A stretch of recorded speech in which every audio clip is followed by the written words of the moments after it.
Vanasthalipuram Saraswati Nagar SNR apartment నుండి high court senior advocate Paladugu నారాయణను దుండగులు కారులో కిడ్నాప్ చేయడం కలకలం రేపింది.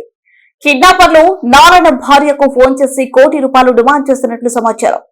ఈ కిడ్నాప్ కు మేడ్చల్ కుతుబులపూర్లోనే ఒక భూ వివాదమే కారణమని పోలీసులు భావిస్తున్నారు. పోలీసులు ఈ విషయాన్ని గోప్యంగా ఉంచుతున్నప్పటికీ కిడ్నాప్ కు పాల్పడిన 2 వ్యక్తులు ఇప్పటికే పోలీసుల అదుపులో ఉన్నట్లు తెలుస్తుంది. 2020లో మేడ్చల్ కుతుబులపూర్లోనే ఒక భూమి విషయంలో నారాయణ మధ్యవర్తిగా వ్యవహరించి ₹1 కోటి తీసుకుని అగ్రిమెంట్ చేయించినట్లు ప్రాథమిక విచారణలో వెల్లడైంది.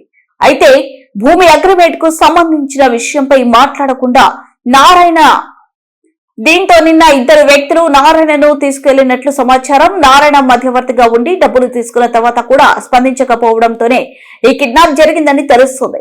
పోలీసులు ఈ ఘటనపై మరింత లోతుగా దర్యాప్తు చేస్తున్నారు.